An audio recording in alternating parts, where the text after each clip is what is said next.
Animal Crossing games have always had a lifespan of about a year. When you begin your journey, you're exploring, catching fish and bugs, decorating your house, getting to know the anthropomorphic neighbors who live around you, and experiencing holidays. After 12 months have passed you by, you've pretty much done everything that the game has to offer. Back in the day when video games were released in their final form, this was amazing. The Animal Crossing games were the one game I played consistently for an entire year. Other games I'd throw 40 or so hours into, and then they'd be out of my mind until a few years later when I felt like replaying the game again. Now, in the days of multiplayer games, we've been spoiled. We get more game modes, new characters, new skins, new events to keep us playing the game throughout the many years that the creators keep them alive.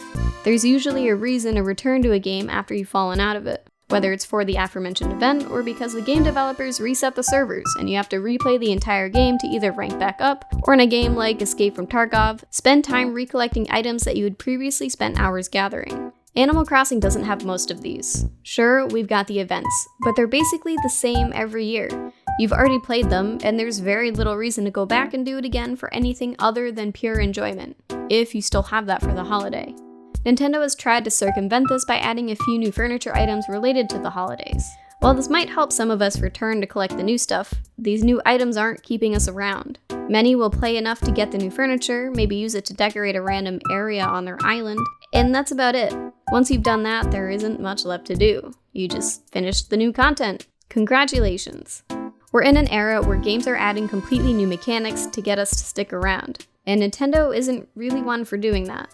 Only recently have they been trying content updates over time, Splatoon 2 and Smash being the ones that have had the most attention thrown at them, which fits with the multiplayer focus of these two IPs. Splatoon 2 got new stages, new game modes, new ranking systems, constant Splatfest updates, the whole 9 yards. It kept the large fanbase well past the first year of release. Now that those updates have come to a close, people have fallen out of the game.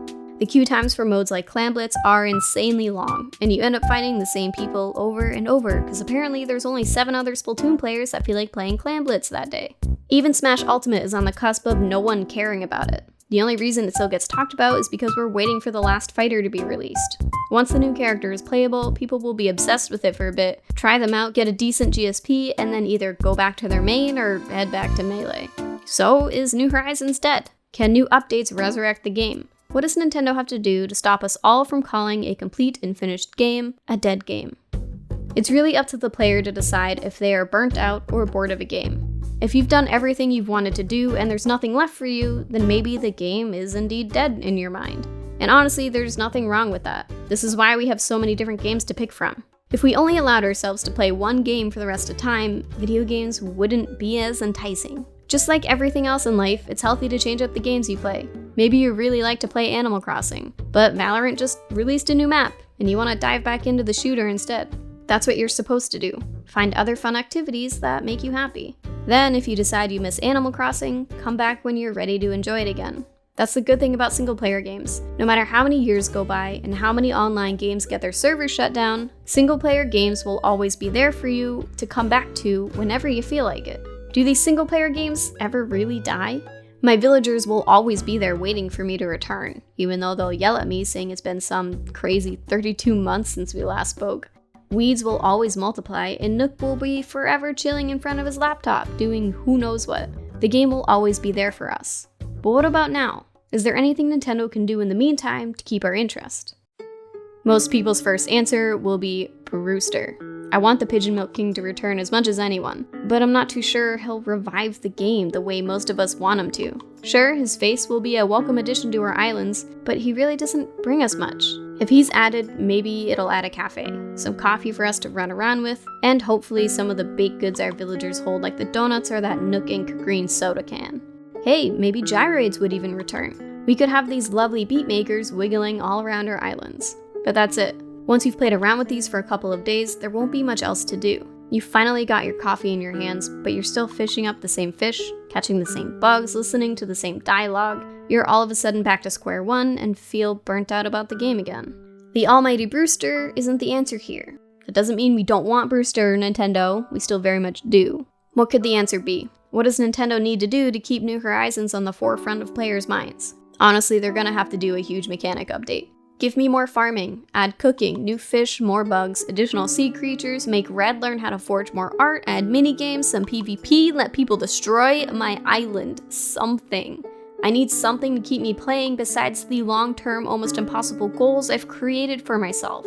Like collecting all 14,000 plus items and color variations. Probably never gonna happen. But if I keep in my mind that completing the catalog will give me a reason to keep playing the game, then I'm gonna do it. Maybe Nintendo doesn't want to add any crazy farming update.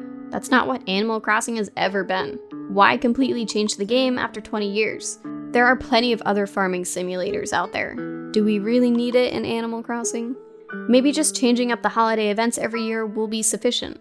I'm excited for Halloween coming up, but I've got all the recipes. Even if they add like 3 new recipes, that doesn't give us much to do. It'll just be the same holiday as last time. At least the Mayday maze was a different maze, and we got a different reward at the end. And the Fireworks Festival added new interactive food items, but again, that got me to play for like 10 extra minutes, and then I was done with the new content. It'll be interesting to see how Nintendo continues to work in this crazy new gaming environment we found ourselves in. Hopefully we see some improved information for the upcoming holidays soon. We already know about a couple of the items that are going to be added, which we aren't supposed to have access to yet. While they are adorable, they don't add extra gameplay. They're just cute. Something somewhat simple would be to take a few notes out of the Pocket Camp playbook. On top of the various amazing furniture items that they've added for us to pay for and decorate with, there are constant events with additional free new items, various new fish added every now and then, and quality of life updates. But of course, one could argue that a mobile game and a console game have different goals. It's not like we're paying for these additional New Horizons updates, so the incentive to actually add stuff is definitely lacking. But the main goal is basically the same. How do we keep people playing? Though I do fall out of Pocket Camp quite a bit, so maybe a new fish isn't enough to just keep me coming back. I'm gonna sit back, work towards my long-term impossible New Horizons goal, hunt for RNG cats, and wait for the next update to drop, hoping it brings more joy back to the game, similar to the feeling we all experienced in the beginning. I love this game, and I don't think it'll ever truly die for me, but I want Nintendo's help to make that wish a reality. What would you want Nintendo to add to get you to return to Animal Crossing? Or have you moved on to other games? Let me know in the comments below, and I'll see you next time. Bye!